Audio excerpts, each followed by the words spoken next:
Hello everyone. तो आज हम लोग बात करते हैं चैप्टर नंबर 3 क्रिया शारीर एंड चैप्टर नेम इज दोष विज्ञान। मैं प्रीवियस लेक्चर्स में बता चुका हूँ। जब मैंने बेसिक ऑफ आयुर्वेदा स्टार्ट किया था तब मैंने बताया था कि दोष क्या होते हैं और दोष कितने प्रकार के होते हैं। बेसिकली जब भी पूछा जाए दोष कितने प्रकार के होते हैं तो आपको डायरेक्टली वात पित्त कफ नहीं बताना है। आपको बताना है कि दोष दो प्रकार के होते हैं, शारीरिक और मानसिक दोष। शारीरिक दोष जब पूछे जाएं तब आपको वात पित्त कफ बताना है और मानसिक जब पूछे जाएं तो रज और तम बताना है। आज हम लोग बात करते हैं दोष विज्ञान की। तो बेसिकली हम लोग बात करेंगे वात पित्त और कफ की। उससे पहले कुछ और भी चीजें जानते हैं। त्रिदोष का सामान्य परिचय कि त्रिदोष कौन कौन से होते हैं। दोष धातु मल मूलम ही शरीरम। यहां पर कह रहा है कि दोष धातु मल यही शरीर के मूल हैं। मल मूलम ही शरीरम, यानी कि दोष धातु तथा मल शरीर के मूल माने गए हैं। इन तीनों में से दोष शरीर नियामक, शरीर नियामक का मतलब हो गया बॉडी कंट्रोलर, जो हमारी बॉडी को पूरी तरह से कंट्रोल करेंगे, उन्हीं को प्रधान माना गया है। तो वो कौन है? वो दोष हैं। त्रिदोष 3 बताए गए हैं, उसमें दोष भी आते हैं, धातुएं भी आती हैं और मल भी आते हैं। ये सारी चीज़ें मैं आपको बता चुका हूँ कि दोष क्या होते हैं, धातु कितनी होती हैं, मल क्या क्या है हमारे शरीर में। जिन्होंने मेरे लेक्चर्स देखे हैं वो नीचे कमेंट करके बता सकते हैं कि मल कौन कौन से हैं, धातु कितने प्रकार की होती हैं, ठीक है। और उसमें दोष जो हैं उनको प्रधान माना गया है। अब आगे बात करते हैं। नेक्स्ट श्लोक कह रहा है वायु पित्तम कफश्च उक्ता शारीरो दोष संग्रह। चरक सूत्र स्थान पहला अध्याय और 57 श्लोक। वात पित्त तथा कफ इन तीनों को शारीरिक दोष माना गया है। जैसा कि मैंने अभी बताया शारीरिक और मानसिक दोष, तो शारीरिक जो हैं वो आपके वात पित्त तथा कफ हैं। नित्या प्राण भ्रताम देहे वात पित्त कफ अस्त्रया विकृता प्रकृति स्था वातान विभूत से पंडितः। चरक सूत्र स्थान 1848 श्लोक। प्राणियों के देह में विकृत अवस्था और साम्य अवस्था में वात पित्त कफ तीनों दोष नित्य ही रहते हैं। अब कहना यह चाह रहा है कि या हम बीमार हों या हम स्वस्थ हों, दोनों ही तरीके में ये तीनों ही दोष हमारे बॉडी में पाए जाएंगे। विद्वान पंडित या वैद्य जिसे बोला गया है को सदैव इन्हें जानने में सचेष्ट रहना चाहिए। अब आप सभी को मालूम है कि ये जो आयुर्वेद है वो सनातन संस्कृति से आई है, यानी कि पहले कैसे पेशेंट को ट्रीट किया जाता था वो सारी चीज़ें इसमें लिखी हुई हैं। अब इसमें लिखा है विद्वान पंडित या वैद्य। आपको मालूम होना चाहिए कि पहले क्या होता था। हमारे यहाँ जो जाति प्रथा है वो चलती थी और उसमें जातियों के हिसाब से हर किसी को अपना काम बांट दिया गया था, और जिसकी वजह से जो शिक्षा का अधिकार है, जो पढ़े लिखे लोग होते हैं वो सिर्फ पंडित ही होते थे, बाकी सबके अलग अलग अपने कार्य होते थे। इसीलिए यहाँ पर लिखा हुआ है विद्वान पंडित, है ना। ये पंडित का मतलब कास्ट से ही है, और यहाँ ब्रैकेट में वैद्य भी लिखा है। तो पहले के ज़माने में जो पंडित लोग होते थे वही वैद्य का काम करते थे और वही पढ़े लिखे होते थे। आज बाबा साहब अम्बेडकर ने जब से ये चीज़ें बनाई हैं, शिक्षा का अधिकार सभी को दिया है और सभी बराबर पढ़ सकते हैं। शुक्रगुजार होना चाहिए हमें उनका। तो अब ऐसा नहीं लिखा जाना चाहिए कि विद्वान पंडित। अब तो जितने भी वैद्य लिख सकते हैं, जितने भी वैद्य लोग हैं उन्हें वात पित्त कफ तीनों को ही बहुत अच्छे से जानना चाहिए। ऋतु दोष रस गुण में अंतर संबंध। अब ये कह रहा है कि ऋतुएं आपको मालूम ही हैं, दोष और रस 3 चीज़ों की बात करी है। इनके गुण में अंतर संबंध, इंटर रिलेशन की बात की गई है। सबसे पहले अगर हम देख रहे हैं तो ये टेबल आप सभी को दिखाई दे रही होगी। तो इस टेबल में सबसे पहले देखो आगे ऋतु दे रखी हैं कौन कौन सी। शिशिर, वसंत, ग्रीष्म, वर्षा, शरद और हेमंत। अब आप लोग सोच रहे होंगे, कुछ लोगों को हिंदी की ऋतुएं जो हैं वो नहीं आती होंगी। सबको यही जनवरी, फरवरी, मार्च, अप्रैल पता होगा। अब आपका काम क्या है, आपको अपनी चरक संहिता खोलनी है, या अष्टांग हृदय अगर आपके आसपास रखी है तो आप उसे भी खोल सकते हैं, और उसमें जहां भी आदान काल और विषर्ग काल वाला टॉपिक दे रखा है वहां पर जाइए और वहां देखिए कि शिशु ऋतु में कौन कौन से मंथ आते हैं, वसंत ऋतु में कौन से मंथ आते हैं, ग्रीष्म ऋतु में कौन से मंथ आते हैं, वर्षा ऋतु में कौन से मंथ आते हैं, और शरद ऋतु में कौन से मंथ आते हैं, और लास्ट हेमंत ऋतु में कौन से मंथ आते हैं। तो 6 ऋतुएं होती हैं और हर ऋतु में 2-2 मंथ आते हैं। इस तरह से कुल जो 12 मंथ हैं जो आपको मालूम है जैन से दिसंबर तक, वो सारे इन ऋतुओं के अंदर आते हैं। तो आपको नीचे कमेंट करके बताना है, या अपने आगे कहीं भी नोट्स बना रहे हो तो वहां पर लिख लेना कि शिशिर ऋतु के अंदर कौन कौन से मंथ होंगे, वसंत में कौन होंगे, ये सारी चीजें लिख लेना। तो आपको पता चल जाएगा पूरे 12 महीना में कौन कौन से दोष कहाँ कहाँ होते हैं और उसमें कौन से रस की उत्पत्ति होती है।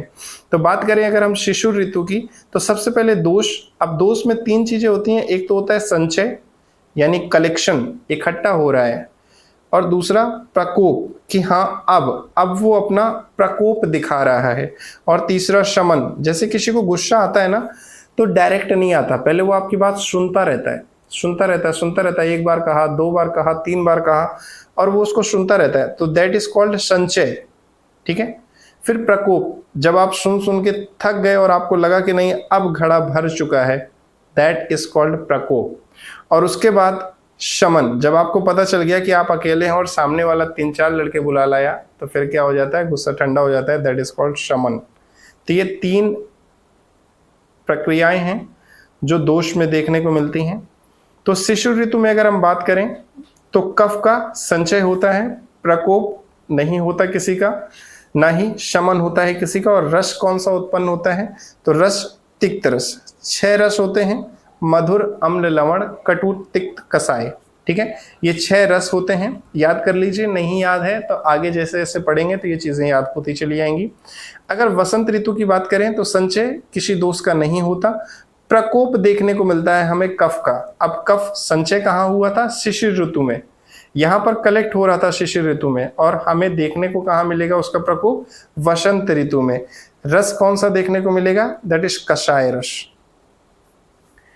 ग्रीष्म ऋतु की बात करें तो वात का संचय होगा, प्रकोप किसी दोष का नहीं होगा, शमन भी कोई दोष नहीं होगा, और रस कौन सा उत्पन्न होगा, कटु रस। फिर उसके बाद वर्षा ऋतु में बात करें तो वर्षा ऋतु में भी संचय होगा किसका, पित्त का, और प्रकोप देखने को मिलेगा वात का। यानी कि ग्रीष्म ऋतु, गर्मियों में वात हमारी संचय होती रहती है, और वर्षा ऋतु में वात का प्रकोप देखने को मिलता है।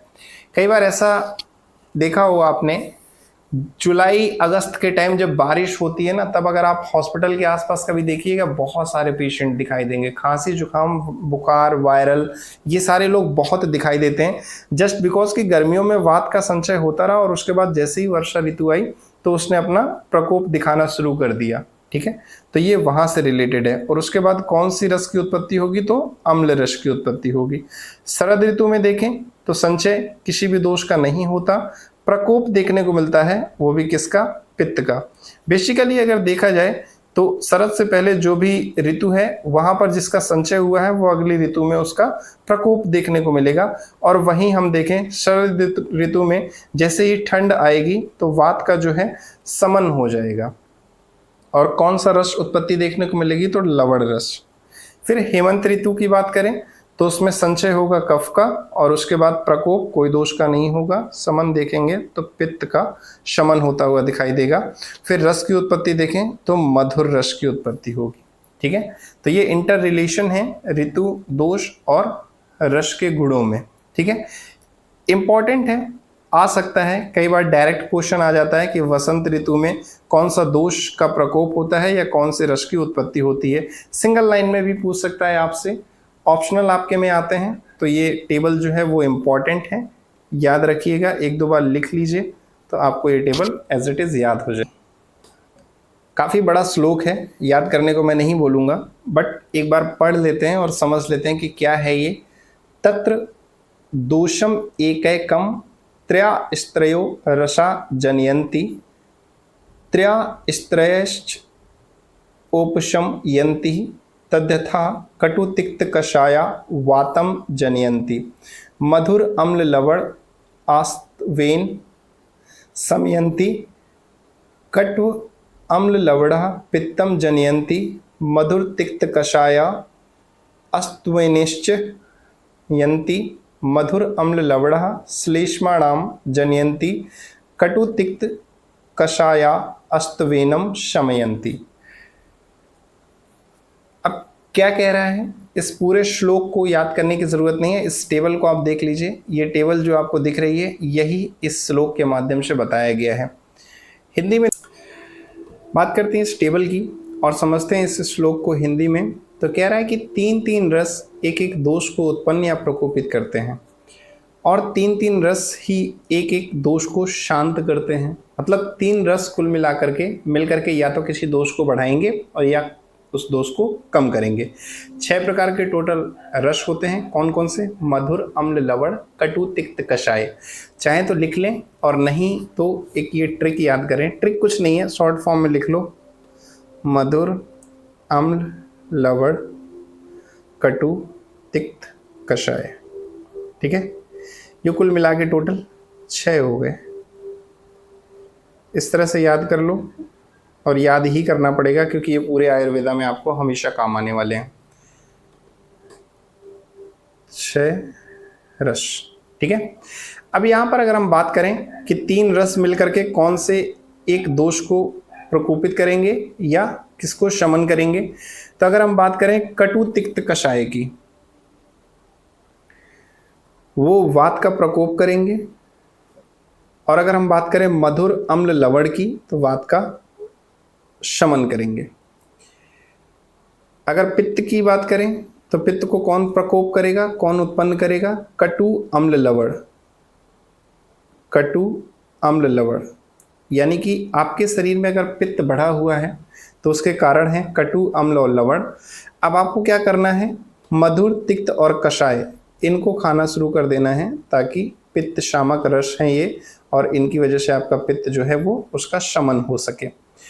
कफ प्रकोपक रस मधुर अम्ल और लवण, ये कफ का प्रकोप कराएंगे। अगर आप ये चीज़ें खा रहे हैं तो आपके शरीर में कफ बढ़ जाएगा।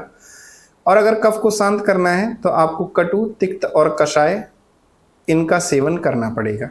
ठीक है, अब इसका क्या मतलब है, ये तीन तीन रस क्या उत्पन्न कर रहे हैं, क्या समन कर रहे हैं? सिंपली आप अभी पढ़ेंगे फिजियोलॉजी में प्रकृति कैसे निकालते हैं किसी भी इंसान की। जब कोई पेशेंट आपके पास आएगा तो सबसे पहले आपको उसकी प्रकृति का पता करना पड़ेगा, क्योंकि हर इंसान जो है वो वातज होता है, पित्तज होता है, कफज होता है या वातज पित्तज होता है। कुल मिलाकर के कुछ प्रकृतियां होती हैं, उन्हीं के बीच में ही उस पेशेंट का अपनी खुद की प्रकृति होगी और वो आपको पता करना होगा। और एक आपको लिस्ट मिलेगी कॉलेज में, उस हिसाब से देख देख के क्या क्या चीज़ें हैं उस पेशेंट में, उसके हिसाब से वो प्रकृति मिलेगी। ठीक है, जैसे हर किसी का अपना एक स्पेसिफिक ब्लड ग्रुप होता है, ऐसे हर किसी पेशेंट की अपनी एक प्रकृति होती है। वहाँ से आपको वो पता करना है और फिर उस प्रकृति से देखना है कि वो कौन सी प्रकृति का पुरुष है और फिर उसमें कौन सा दोष जो है वो बढ़ा हुआ है और कौन सा दोष हमें कम करना है। क्योंकि कोई दोष अगर बढ़ा हुआ है साम्यावस्था में ले आए उसी को स्वस्थ कहते हैं। अगर दोष तीनों साम्यावस्था में इक्विलिब्रियम में है तो वो हेल्दी है, और अगर दोष ऊपर नीचे हैं तो अनहेल्दी है, तो उसे कोई ना कोई डिजीज होगी। तो करना क्या है, सिंपली जो दोष बढ़ा हुआ है उस दोष का शमन कर देना है। अब यहाँ से आपको पता चलेगा कि क्या क्या वो खाता है, इस वजह से उसको इस दोष का प्रकोप हो गया है और उसके अपोजिट आपको उसे खाने के लिए देना है तो उस दोष का शमन हो जाएगा। तो सिंपली ये टेबल इतना ही बता रही है। अब हम बात करें रस के गुणों की, कौन कौन से गुण देखने को मिलते हैं। तो अगर हम बात करें गुण, शीत गुण उत्तम कहाँ होगा? मधुर में। मध्यम कहाँ होगा? कषाय रस में। और अवर, अवर का मतलब लेसर या कम या हीन कह सकते हैं, हिंदी में होता है हीन, बिल्कुल कम। उष्ण गुण सबसे अच्छा लवण में, उससे कम अम्ल में और फिर सबसे कम कटु में। गुरु गुण उत्तम होगा मधुर में, मध्यम होगा कषाय में और सबसे हीन होगा, कम होगा लवण में। लघु गुण की बात करें तो उत्तम होगा तिक्त में, मध्यम होगा कटु में, अवर या हीन होगा अम्ल में। रुक्ष गुण की बात करें तो उत्तम होगा कषाय में, मध्यम होगा कटु में और अवर या हीन होगा तिक्त रस में। स्निग्ध गुण की बात करें तो उत्तम होगा मधुर में, मध्यम होगा अम्ल में, अवर या हीन होगा लवण रस में। अब ये भी चरक सूत्र स्थान 26वां अध्याय देखेंगे, 53 से 56 नंबर श्लोक अगर आप देखेंगे तो वहां आपको ये रस के जितने भी गुण दे रखे हैं वो सारे मिल जाएंगे। अब आते हैं त्रिदोषों का जैविक लय। अब जैविक लय का मतलब हो गया बायोलॉजिकल रिदम। जैसे हम लोगों के शरीर में सर्केडियम रिदम होता है, ऐसे ही त्रिदोषों का अपना बायोलॉजिकल रिदम होता है। वो क्या है? त्रिदोषों का प्राकृतिक रूप से वर्धन का मतलब हो गया वैक्सिंग। अब एक तरह से आप समझने के लिए कह सकते हैं इंक्रीजिंग और डिक्रीजिंग की बात कर रहे हैं, लेकिन बेसिकली इंक्रीजिंग और डिक्रीजिंग जो है वो अलग तरीके से हो जाए। तो we are just talking about the waxing and waning. Waxing का मतलब मैं सिंपली बता रहा हूँ, जैसे एक चम्मच लीजिए और उसको किसी कटोरी में या दूसरे चम्मच से भिड़ाकर देखिए तो एक आवाज़ आपको सुनाई देगी, एक ट्यून सुनाई देगी, लेकिन उसमें थोड़ा सा वैक्स गिराइए या मोम थोड़ी सी उसमें गिरा करके देखिए, उसकी आवाज़ चेंज हो जाएगी। क्यों? जस्ट बिकॉज कि उस चम्मच का जो वेट है ना वो हल्का सा बढ़ गया है। वैसे देखने में अगर मैं सिंपली बात करूं यहाँ पर, मैं इसलिए इंक्रीजिंग और डिक्रीजिंग नहीं कह रहा कि इंक्रीजिंग का मतलब हो गया कि चम्मच का साइज बढ़ जाना। यहाँ दोषों का साइज नहीं बढ़ता, यहाँ दोषों का थोड़ा सा जो वेटेज होता है वो बढ़ जाता है शरीर में। तो वही चीज़ यहाँ पर वैक्सिंग के थ्रू बताई गई कि जैसे मोम अगर किसी चीज़ में गिराते हैं और उसका वेट बढ़ता है, वैसे ही हमारे शरीर में जो दोष होते हैं वो बढ़ते हैं, बिल्कुल धीरे धीरे, कि हमें पता ही नहीं चलता कि हमारे शरीर में दोष बढ़ रहे हैं। वैसे ही वेनिंग की बात करिए। वेनिंग का मतलब होता है किसी चीज़ को घिस दो। कोई स्टील की चीज़ है या कोई सोना चांदी अगर आपने देखा है तो उसकी घिसाई होती है। जब घिसते हैं, वेनिंग करते हैं तो वो थोड़ा सा पतला होता जाता है, डिक्रीज नहीं होता, कम नहीं होता, उसका साइज नहीं कम होता, बट उसका जो वेट है वो थोड़ा सा कम होता जाता है। तो वही चीज़ यहाँ पर कह रहा है कि क्षय या गिरावट, इसने डिक्रीजिंग की बात नहीं करी है कि हमारे शरीर में या तो वर्धन होता है, वैक्सिंग होती है, या फिर क्षय या गिरावट होता है दोषों का, और इसी को बोलते हैं बायोलॉजिकल रिदम। रिदम का मतलब कोई चीज़ घटना या बढ़ना। वाग्भट ने वय, दिन रात तथा आहार ग्रहण करने के अनुसार दोषों की स्थिति या दोषों में परिवर्तन को बताया है। अब वाग्भट कह रहे हैं कि जैसे ही दिन होता है, बिल्कुल एकदम सुबह की शुरुआत या नॉर्मल जो दिन होता है, फिर उसके बाद रात आती है, और या फिर हम कोई ऐसा भोजन ग्रहण करते हैं या कोई आहार लेते हैं, उसकी वजह से जो है वो दोषों की स्थिति या दोषों में परिवर्तन देखने को मिलता है। अब एक वीडियो फेसबुक में मैंने देखा था, एक डॉक्टर हैं, वो बता रही थी कि सुबह के 3:30-4 बजे आपको कभी एसी नहीं यूज़ करनी चाहिए। या आपने घर पे भी महसूस किया होगा कि मॉर्निंग के टाइम जो ब्रह्म मुहूर्त का समय होता है, कूलर में हो या एसी में हो, अचानक से ठंड लगने लगती है। क्यों? क्योंकि वहाँ पर दोषों का परिवर्तन हुआ है। हमारे शरीर में दोष हैं, उनका परिवर्तन हो रहा है। तो वही चीज़ कह रहे हैं कि वह बिल्कुल दिन का वो समय जहाँ दिन की शुरुआत हो रही है। कई बार ऐसा होता है कि जैसे ही हम सुबह उठे, हमने देखा अभी अंधेरा है, लेकिन उसके बाद वॉशरूम गए, ब्रश किया, फ्रेश हुए, नहाया धोया, उसके बाद बाथरूम से बाहर निकले तो उजाला हो गया। तो वो है क्या एक्चुअल में? वो एक ऐसा समय है जहाँ दिन की शुरुआत हो रही। दिन नहीं है, दिन तो नॉर्मल हो गया 9, 10, 11 बजे जब धूप है, वो है वय का समय, जब दिन की शुरुआत हो। तो वहां पर जो होता है हमारे दोषों में परिवर्तन होता है, और इसी वजह से उस समय पे थोड़ा सा ठंडा महसूस होता है। फिर दिन प्रॉपर जब दिन होता है, वो वहाँ भी दोषों का परिवर्तन होता है और वहाँ भी हमारे शरीर में अलग सी फीलिंग आती है। फिर रात का समय होता है, वहाँ अलग फीलिंग आती है। क्यों? दोष का परिवर्तन होता है। फिर आहार ग्रहण करने में भी दोषों का परिवर्तन बताया है आचार्य वाग्भट ने। कई बार ऐसा देखा होगा, ठंड में ज़्यादा महसूस होता है कि खाना खाते हैं उसके बाद ठंड लगती है। तो जैसे ही कोई ना कोई आहार हम लेते हैं, हालांकि ये ठंड में ही देखा गया है, होता हमेशा है, गर्मियों में भी फर्क पड़ता है जब हम कोई आहार लेते हैं, और आहार में भी उष्ण ले रहे हैं, गर्म खाना ले रहे हैं तो अलग चीज़ होता है, ठंडा ले रहे हैं फ्रिज में रखा हुआ तो वो चीज़ अलग हो गया। तो आहार ग्रहण करने के अनुसार भी दोषों की स्थिति या दोषों में परिवर्तन देखना गया है, वही कहलाता है बायोलॉजिकल रिदम। अब यहाँ पर बताया गया है कि कैसे क्या चेंज होता है। इस श्लोक में त्रिदोषों के दैनिक परिवर्तन को बताया है, जिसे नीचे सारणी में समझाया है। तो एक और टेबल देखते हैं।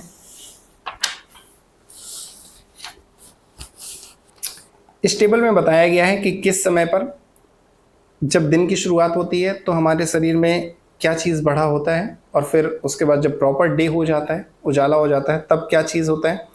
तो धीरे धीरे क्या चीज़ बढ़ता है, क्या घटता है और क्या बिल्कुल घट जाता है, उसके बारे में बात की गई है।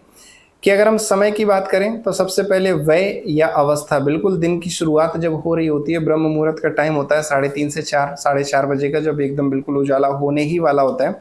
तो आदि, मध्य और अंत। आदि का मतलब जब कोई किसी चीज़ की एकदम शुरुआत हुई हो, जैसे आपने सुना होगा आदि योगी, है ना, जो योगी की जो शुरुआत हुई थी वो आदि योगी से हुई थी, that's why he is called आदि योगी। मध्य का मतलब मिडिल का जो टाइम है, अंत का मतलब सबसे लास्ट का जो टाइम है। तो शुरुआत, जैसे ही दिन की शुरुआत हुई तो आदि में सबसे पहले हमें कफ बढ़ा हुआ दिखाई देगा, फिर उसके बाद मध्य में पित्त बढ़ा हुआ दिखाई देगा, और उसके बाद अंत में वायु बढ़ी हुई दिखाई देगी। फिर अहो या दिन की बात करें तो दिन में आदि के टाइम हमें कफ दिखाई देगा बढ़ा हुआ, फिर उसके बाद मध्य में पित्त बढ़ा हुआ दिखाई देगा, और अंत में वायु बढ़ी हुई दिखाई देगी। वही सेम चीज़ रिपीट होगी रात में। जैसे ही रात होने वाली होगी तो सबसे पहले शुरुआत होगा कफ से, कफ बढ़ेगा, फिर उसके बाद मध्य में आधी रात में पित्त बढ़ेगा, और फिर जैसे ही रात का अंत हो रहा होगा तो हमारे शरीर में वायु बढ़ी होगी। इसीलिए जैसे ही रात का अंत होता है, अब वय क्या होता है, रात का एकदम अंत होता है 3:30 बजे, वो रात खत्म होने वाली है, सुबह 4 बजे सुबह होने वाली है, और वय एकदम सुबह की शुरुआत होती है। तो अंत के टाइम पे वायु बढ़ जाती है रात्रि के अंत के टाइम पे। इसीलिए क्या होता है 3:30 4 बजे, जब हमारे शरीर में ऑलरेडी वायु बढ़ी हुई है और ऊपर से हम AC और पंखा या कूलर और चला रहे हैं, तो इसी वजह से फिर ठंड का अनुभव होता है। फिर भुक्त या आहार ग्रहण करने के पश्चात सबसे पहले जैसे ही खाना खाया तो कफ बढ़ा हुआ दिखाई दिया, उसके बाद मध्य में देखा गया खाना जब थोड़ा सा डाइजेस्ट हो चुका है, 1-2 घंटे हो चुके हैं, फिर पित्त बढ़ा हुआ होगा। पित्त का मतलब अग्नि बढ़ी हुई होगी, तभी डाइजेशन हो रहा होगा, और उसके बाद लास्ट में बिल्कुल जब खाने का पाचन हो गया होगा ऑलमोस्ट कंप्लीटली, उस समय पर जो है वायु बढ़ी हुई दिखाई देगी। ठीक है, आज के लेक्चर में इतना ही रखते हैं। एक वीडियो में मैंने बात करी थी प्रिंसिपल की, दैट इज पुरुषस्य लोक तुल्यत्वम। उसमें मैंने बताया था कि पुरुष और लोक की तुलना की गई है, और जो चीज़ें हमें पुरुष में दिखाई दे रही हैं वही चीज़ें हमें सारी लोक या संसार में दिखाई दी। एग्जाम्पल के तौर पे अगर मैं बात करूं, जैसे अगर हम पुरुष की बात करें, पुरुष का मतलब मेल या फीमेल से नहीं है, पुरुष का मतलब एक नॉर्मल ह्यूमन बॉडी है। और अगर हम लोक की बात करें तो पुरुष में एक ह्यूमन बॉडी में हमें दिखाई देता है वात, पित्त और कफ। वैसे ही सेम चीज़ें हमें लोक या संसार में दिखाई देती हैं, और संसार में हमें दिखाई देता है मून, शन और विंड। जहाँ पर जो कफ है वो थोड़ा सा ठंडा होता है, इसलिए उसकी तुलना मून से की गई है, चंद्रमा से की गई है संसार के, कि जो जो चंद्रमा की गुण होते हैं वही हमें कफ में दिखाई देंगे। और शन की बात करें तो पित्त, ऊष्मा, गर्म होता है। अगर हमारे शरीर में पित्त बढ़ा हुआ है या पित्त सही है तो हमारा डाइजेशन सही होता है, ऊष्मा सही रहती है, तो शन भी गर्म होता है। इसीलिए लोक में शन की तुलना शरीर के पित्त से की गई है। उसके बाद वात, वात को नॉर्मली वायु भी कहीं कहीं लिखा गया होगा, और विंड भी हवा की तरीके होती है, वायु के तरीके होती है, जो एक चीज़ को एक जगह से दूसरी जगह ले जाती है। वही काम वात का भी होता है हमारे शरीर में। तो ये है प्रिंसिपल नंबर 1, दैट इज पुरुषस्य लोक तुल्यत्वम। ठीक है, तो आई होप कि आपको लेक्चर समझ में आया होगा। आज का लेक्चर हम लोग यहीं ख़त्म करते हैं, और बाकी बात करेंगे हम लोग नेक्स्ट लेक्चर में। Till then take care, tata bye bye, and मिलते हैं अगले लेक्चर के साथ। Thank you.